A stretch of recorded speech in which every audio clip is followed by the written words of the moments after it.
देखिए, मैं जो बार बार कहता हूँ कि हर जगह खुदा है, हर पदार्थ परमात्मा है, हर मनुष्य भगवान है, हर इंसान खुदा है, तो मैं कोई पागल नहीं हूँ कि जर्रे को खुदा कहूँगा, पदार्थ को परमात्मा कहूँगा, मनुष्य को भगवान कहूँगा, इंसान को खुदा कहूँगा।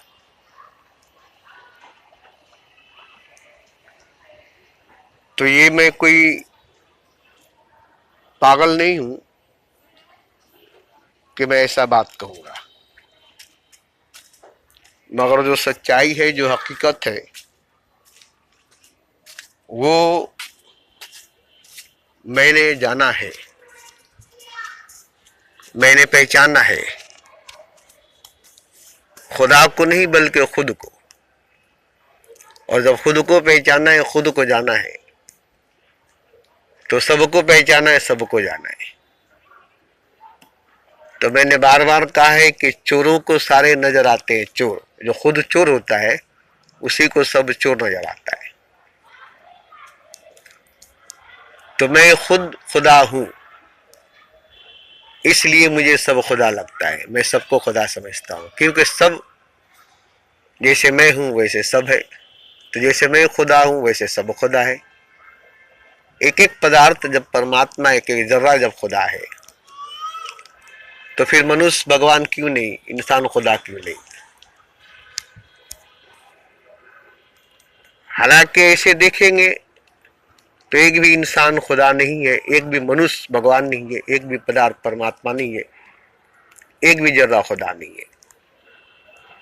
आंख से देखेंगे, अकल से देखेंगे, मजहब के नजर से देखेंगे, धर्म की निगाह से देखेंगे, साइंस की दृष्टि से देखेंगे,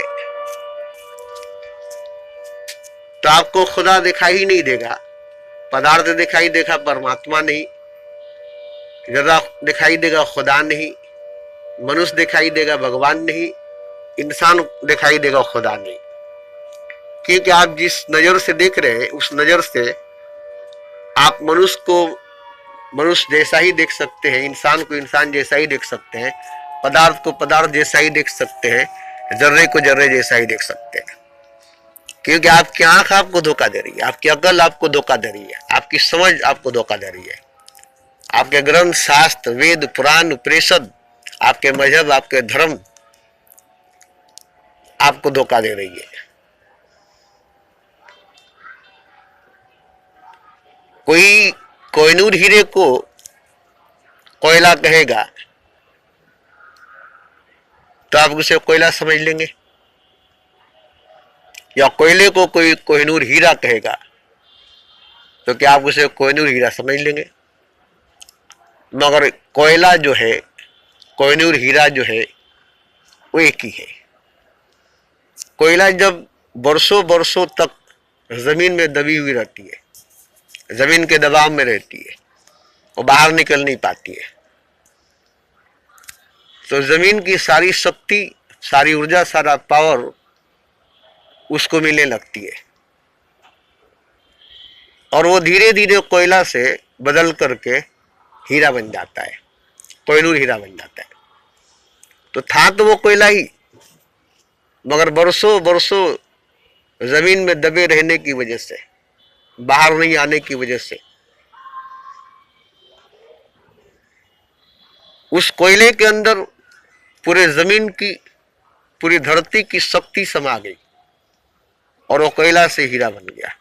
जैसे आप देखे होंगे महाभारत में, आंख पर पट्टी लगाकर जवानी से, शादी के बाद से आंख पर पट्टी लगा ली गंधारी, और आखिरी में जब दुर्योधन को शक्ति देना था तो आंख से जब पट्टी हटाई तो उसके आंख में से शक्ति निकली, क्योंकि वो जिंदगी भर देखी नहीं थी, आंख खोली नहीं थी, इसलिए उसकी सारी शक्ति, सारी ऊर्जा आंख में मौजूद थी, खर्च नहीं हुई थी। आप भी अगर अपने अंदर शक्ति को जमा करेंगे, इकट्ठा करेंगे, खर्च नहीं करेंगे। जैसे कमा कर ला रहे हैं, खर्च नहीं करेंगे, जमा करेंगे तो पैसा बढ़ जाएगा। ऊर्जा शक्ति आप बर्बाद नहीं करेंगे तो बढ़ जाएगा। इसी तरह से जर्रा जो है वो खुदा है, पदार्थ जो है वो परमात्मा है। अब ऐसा सुन करके बुरा लगता है कि जर्रा खुदा कैसे, पदार्थ परमात्मा कैसे, मनुष्य भगवान कैसे, इंसान खुदा कैसे। तो आप एक इंसान को अलग से देखते हैं, एक मनुष्य को अलग से देखते हैं, एक जर्रे को अलग से देखते हैं, एक पदार्थ को अलग से देखते हैं। इसलिए वो जर्रा जर्रा लगता है, पदार्थ पदार्थ लगता है, मनुष्य मनुष्य लगता है, इंसान इंसान लगता है। अब मैं आपको बता दूं, 0 है और 90 है, तो 0 अलग है, 90 अलग है। या 1000 है और एक 0 है, 1000 है और एक 0 अलग है, तो 0 की कोई वैल्यू नहीं है क्योंकि वो अलग है। मगर 1000 की तो वैल्यू है। जब वो 1000 में जाकर जुड़ जाता है तो 1000 10,000 बन जाता है। अब एक 0 1000 को 10,000 बना देती है, या एक 0 10,000 बन जाती है। क्यों बन जाती है? वो जाकर जुड़ गई। जैसे कतरा है, ऐसे तो कतरा है, मैं उस कतरे को सागर में डाल दीजिए, अब वो कतरा नहीं, वो सागर हो गया। एक बूंद है, एक बूंद को समुद्र में डाल दीजिए, अब वो बूंद नहीं, समुद्र है। तो क्यों? इसलिए कि आपने उसे समुद्र से जोड़ दिया, सागर से जोड़ दिया। एक बीज को ऐसे आप कहीं रखें, उसे भूमि में मत डालें, वो वृक्ष नहीं बनेगी, वो पेड़ नहीं बनेगा, वो दरख्त नहीं बनेगा, वो पौधा नहीं बनेगा, उसमें फल फूल पत्ते नहीं आएंगे, क्योंकि आपने बीज को अलग शीशी में बंद करके रखा है। वो सड़कर खत्म हो जाएगी। मगर उसे भूमि में डाल दे, जमीन में डाल दे, तो अब जमीन की शक्ति, भूमि की शक्ति उसको मिलने लगेगी, तो बीज पौधा बनेगा, पेड़ बनेगा, उसे फल फूल आ जाएगा। तो जमीन में पड़ने के बाद ही बीज पौधा बनता है, पेड़ बनता है, दरख्त बनता है, उसमें फल फूल आ जाता है। तो इसी तरह से कोई खुदा से जुड़ा हुआ है, उसी को हम खुदा कहते हैं, जो खुदा से जुड़ा हुआ है। जो खुदा से जुड़ा हुआ नहीं है वो खुदा नहीं है। तो कौन खुदा से जुड़ा हुआ नहीं है?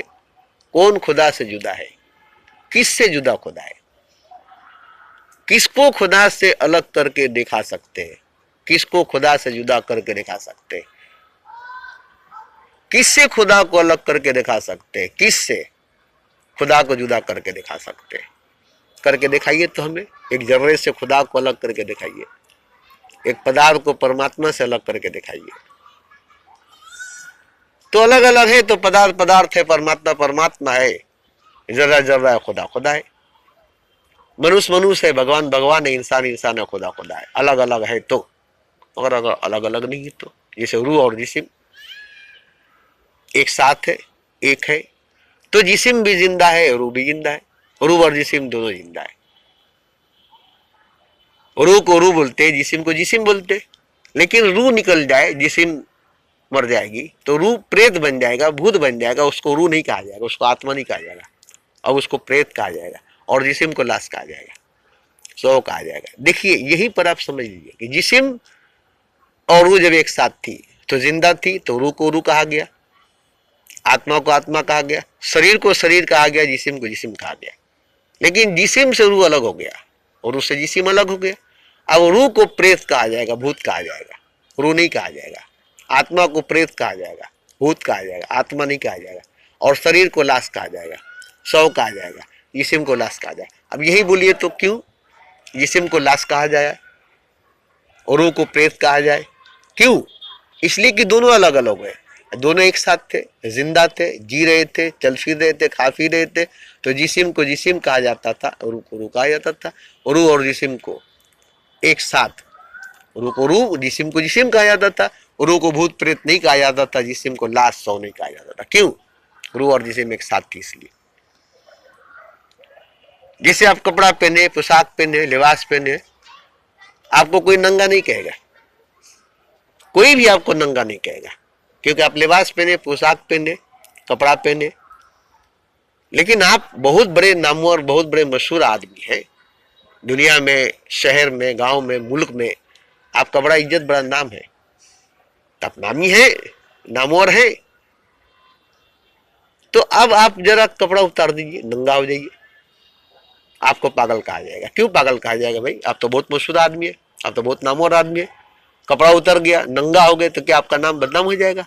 क्या आप पागल हो गए? जबकि आप सही है, ठीक है, पूरे समाज में, पूरे महफिल में आपने कपड़ा उतार कर नंगा हो गए, तो नंगा हो जाने से क्या हुआ?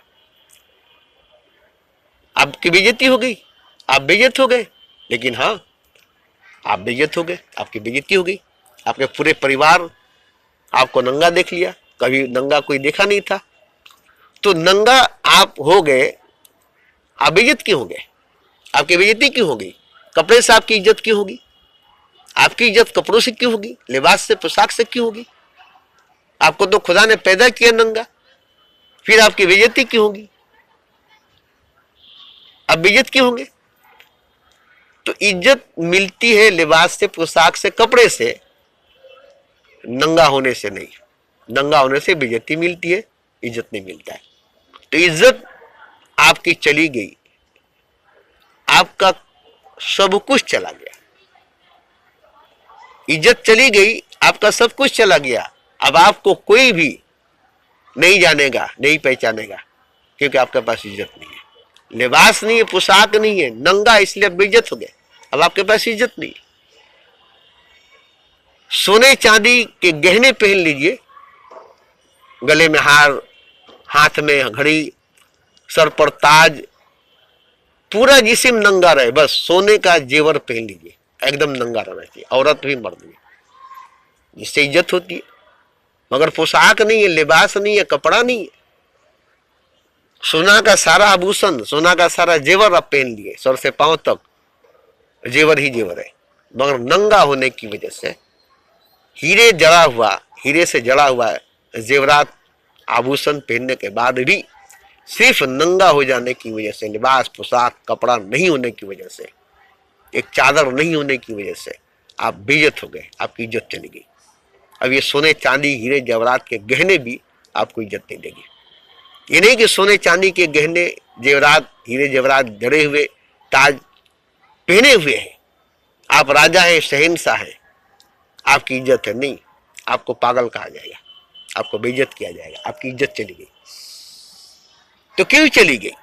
ये सब आपसे अलग हो गया। आप ही बताइए कि आप बहुत बड़े अमीर आदमी हैं और आपकी सारी संपत्ति, आपकी सारी दौलत आपसे छीन ली जाए, फिर भी आप अमीर रहेंगे? कोई आपको अमीर कहेगा? फुटपाथ पर चले आए, आदमी वही है, अभी भी इसी वक्त वही आदमी आप है। क्या है कि आपकी संपत्ति आपसे छीन ली गई, आपकी दौलत आपसे छीन ली गई, अब आपके पास एक पैसा नहीं है, आपकी इज्जत चली गई, दौलत चली गई, जमीन जायदाद चली गई, आपका हार्ट फेल हो जाएगा, ब्रेन फेल हो जाएगा, पागल हो जाएगा, आप मर जाएंगे। क्यों? इसलिए कि दौलत से जुड़े हुए थे, दौलत नहीं, आप कुछ नहीं। इसी तरह से पदार्थ परमात्मा से जुड़ा हुआ है, जर्रा खुदा से जुड़ा हुआ है, मनुष्य भगवान से जुड़ा हुआ है, इंसान खुदा से जुड़ा हुआ है। ठीक है, आप इंसान को देख रहे, भगवान को नहीं देख रहे, मनुष्य को देख रहे, खुदा को नहीं देख रहे, जर्रे को देख रहे, खुदा को नहीं देख रहे, पदार्थ को देख रहे, परमात्मा को देख रहे। जैसे लहरों को देख रहे, समुद्र को नहीं, मौजों को देख रहे, सागर को नहीं। आप गलती कर रहे, आप सागर को नहीं देखकर छोटे छोटे मौजों को देख रहे, समुद्र को नहीं देखकर छोटे छोटे लहरों को देख रहे, पानी को नहीं देखकर बुलबुले को देख रहे। तो बुलबुला तो हकीकत नहीं है, पानी हकीकत है, लहर सच नहीं है, समुद्र सच है, मौज सच नहीं है, सागर सच है। तो जो सच है वो ईश्वर है, और आप ईश्वर को नहीं, माया को देख रहे, ईश्वर को नहीं, माया को देख रहे। तो मनुष्य और भगवान दो नहीं है, इंसान और खुदा दो नहीं है। मगर इंसान को नहीं देख करके खुदा को देखना है, मनुष्य को नहीं देख कर भगवान को देखना है, जर्रे को नहीं देख करके, पदार्थ को नहीं देख करके भगवान को, खुदा को देखना है। देखना खुदा को है, मनुष्य को नहीं, इंसान को नहीं। आप इंसान को देखते, मनुष्य को देखते। जैसे एक औरत बुर्के में, निकाब में है, आप निकाब में बुर्के में औरत को नहीं देख सकते, उसके निकाब को, उसके बुर्के को देखते, उसके अंदर औरत को नहीं देख सकते, क्योंकि दिखाई ही नहीं। लेकिन आप निकाब को, बुर्के को ही औरत तो नहीं कह सकते। औरत है, पर्दे में है, निकाब में है, बुर्के में है, मगर औरत है। औरत ही पर्दे में, निकाब में, बुर्के में होती है, मर्द नहीं। आपने साफ जाहिर समझ लिए कि नहीं इसमें औरत है, क्योंकि औरत के लिए ही बुर्का बनी है, निकाब बनी है, पर्दा बनी है। औरत पर्दे में, बुर्के में, निकाब में। आप समझ गए कि निकाब में, बुर्के में, पर्दे में औरत ही है, मर्द नहीं। मर्द कभी बुर्के में, निकाब में, पर्दे में नहीं रह सकता। इसी तरह से आप जान गए, मस्जिद में खुदा है, मंदिर में भगवान है। मस्जिद में खुदा है, मंदिर में भगवान है। मस्जिद खुदा का घर है, मंदिर भगवान का घर है। मगर मंदिर में कभी खुदा, मस्जिद में कभी खुदा को देखे, मंदिर में कभी भगवान को देखे, मगर है मंदिर में भगवान, है मस्जिद में खुदा। तो मंदिर को नहीं खुदा को देखते, मस्जिद को नहीं खुदा को देखते, मंदिर को नहीं भगवान को देखते। ऐसे ही मनुष्य में भगवान है, आप मनुष्य को नहीं भगवान को देखते। इंसान में खुदा है, इंसान को नहीं खुदा को देखते।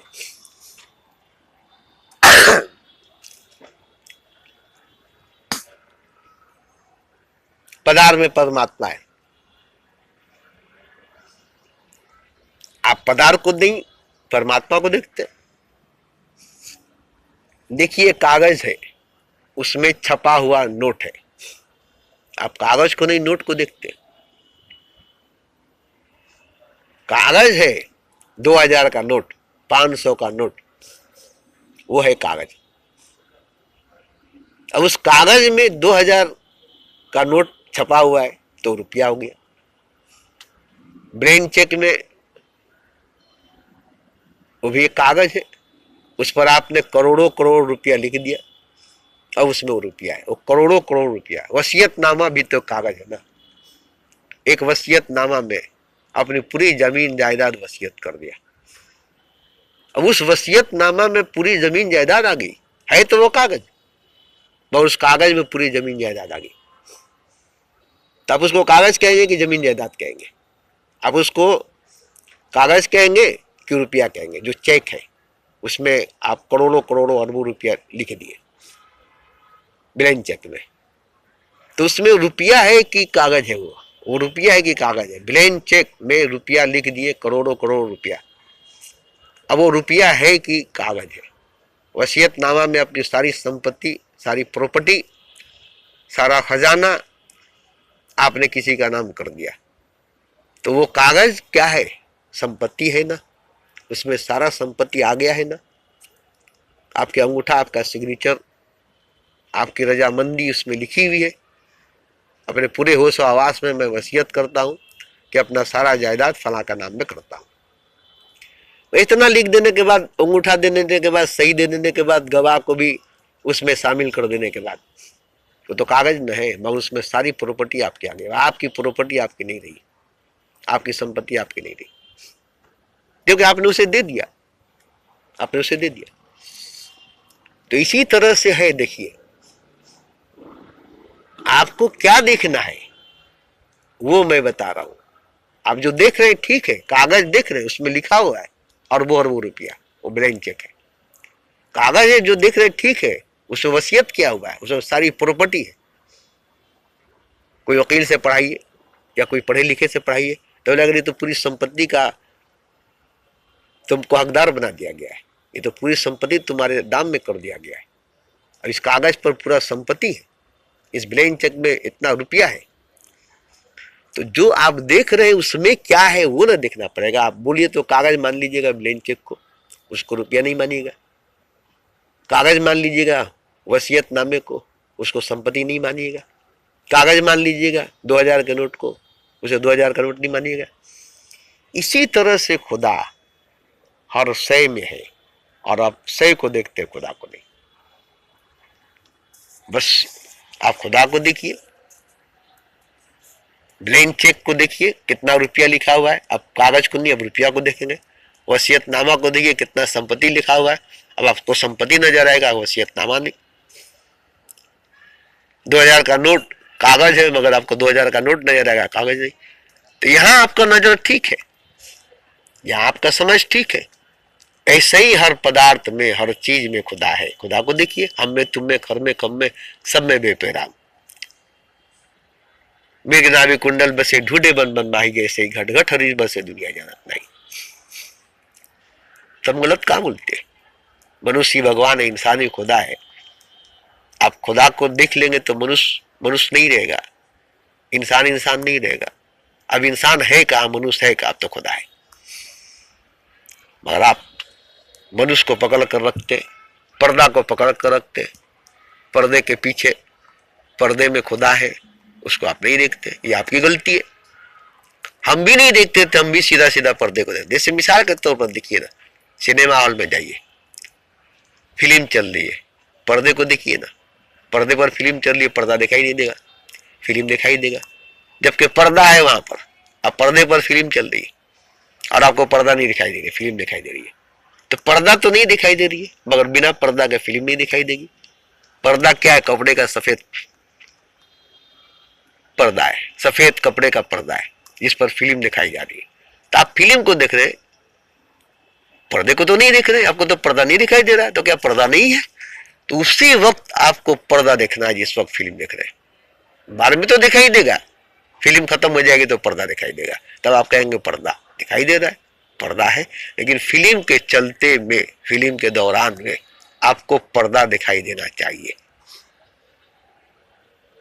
आप फिल्म को देखते देखते पर्दे को देखने लगे तो सफेद पर्दा जब दिखाई देगा तो फिल्म के बावजूद पर्दा दिखाई देगा, फिल्म के बावजूद पर्दा दिखाई देगा, पर्दा भी दिखाई देगा, फिल्म भी दिखाई देगा।